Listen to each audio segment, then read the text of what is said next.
नमस्कार. मी आरती गुप्ते. आज मी तुमच्यासमोर सौ सविता उर्फ प्रतिभा पोद्दार यांनी लिहिलेली एक कविता सादर करत आहे.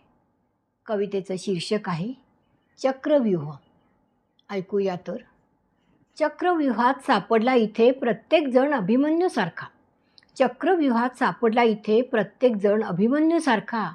आपला आपला वाटणारा झालाय आता पारखा. आपला आपला वाटणारा झालाय आता पारखा.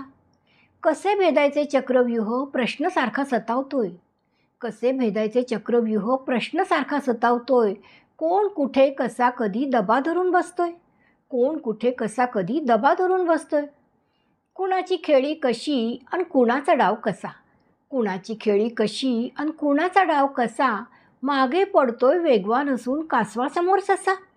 मागे पडतोय वेगवान असून कासवासमोर ससा. फसवणूक विश्वासघात सर्रास इथे चालतात.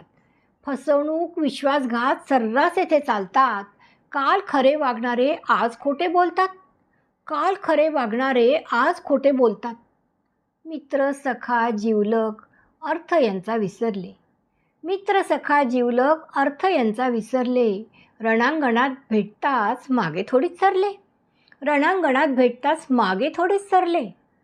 संधी साधून नेमकी केला जातो वार. संधी साधून नेमकी केला जातो वार. चक्रव्यूहात सापडता कुठे मिळते दार. चक्रव्यूहात सापडता कुठे मिळते दार. धन्यवाद. कवयित्री आहेत सौ सविता उर्फ प्रतिभा पोद्दार आणि सादरकर्ती आरती गुप्ते.